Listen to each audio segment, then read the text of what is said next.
This is Curtis Lau, Toyz, League of Legends World Champion in 2012. He went from winning $1 million at the Worlds 4 years in prison for 1,500 grams of weed. He ruled the Rift with a deadly mid lane Orianna. But soon after, he quit the game to get into what he thought was a more profitable business, Mary Jane. Yep. From pro player to not so pro drug dealer, because he got caught real quick.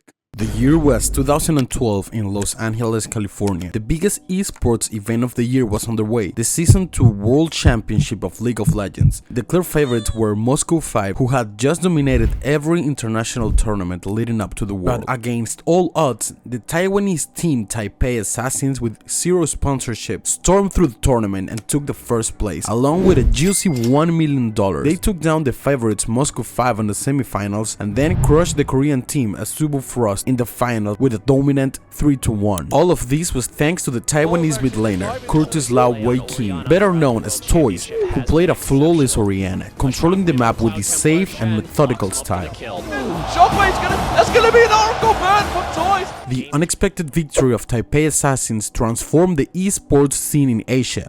They proved that Asia was more than just Korea and China, and changed the meta with picks like Mundo, Orianna, and even Alistar Jungle, shifting the way the game was played on a macro level. Their impact was so huge that the Taiwanese government honored them as a national sport representatives, something that was weird back in 2012. Unfortunately, the dream didn't last long.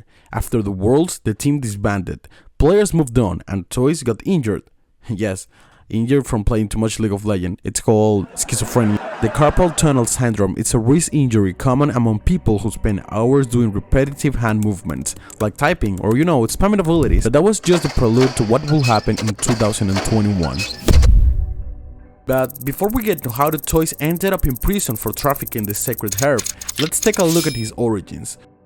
Curtis Lau Wei-King was born in Hong Kong in 1992 to a humble family. He started playing League of Legends in 2011 at internet cafes after a friend forced him to try it. He went AFK in his first match because he wasn't having any fun. Probably he trolled the whole game.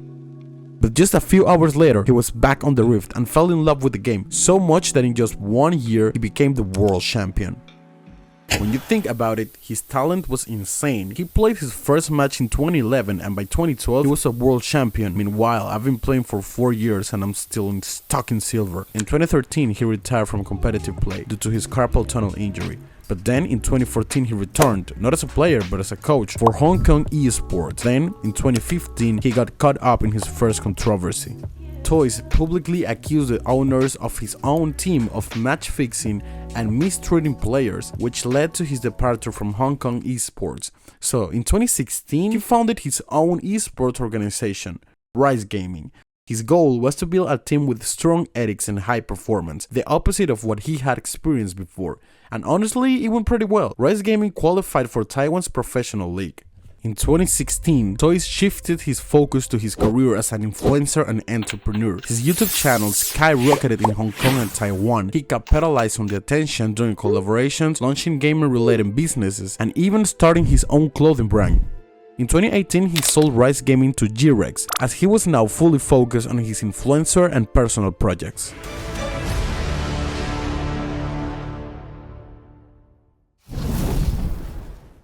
But what nobody knew was that behind that smile in front of the camera, Toyz was already involved in something that would end his career, his reputation, and his freedom. 2020年的年末的时候，有一个香港的朋友，他说想开夜店，然后就请我在台湾帮他收集一下。所以我在 Instagram 上面呢，这讲出来很白痴啊，讲出来真的很白痴，但是我觉得还是得讲，还是得讲一下，就是。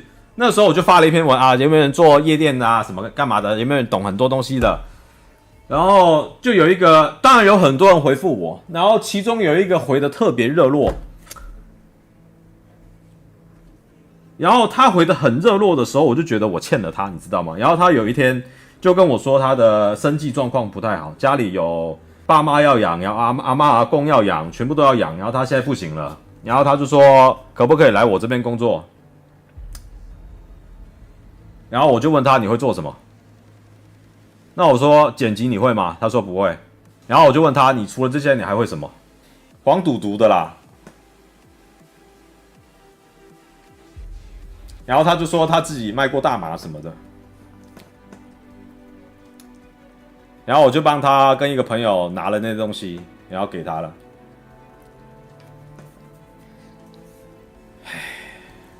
In 2021, everything seemed to be going well for Toyz. His personal brand was at its peak, with nearly 800,000 subscribers on his YouTube channel. He had fame, money, and always seemed to be happy in his videos. Nobody had any idea on what was about to happen or what was going on in the shadows. In 2021, the Taiwanese authorities began investigating an online marijuana distribution network. During the investigation, they identified Curtis Lau Toyz as one of the main suspects. It was discovered that he had purchased around 500 carts of weed worth around $21,000 on pure wax, and he was distributing them through platforms like Telegram. He was basically the plug.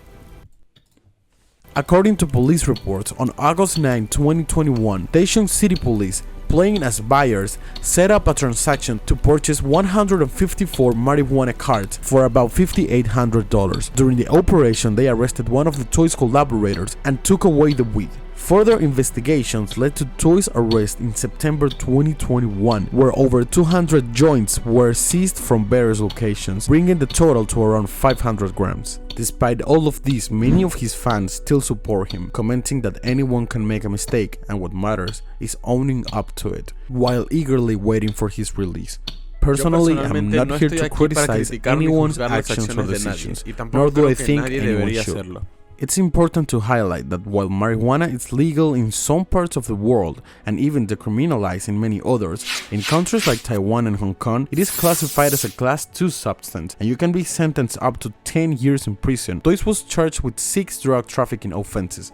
During the trial, he pled guilty and expressed his remorse. The court considered that as a public figure and role model for many young people, his actions had a significant negative impact. As a result, he was sentenced to 4 years and 2 months in prison.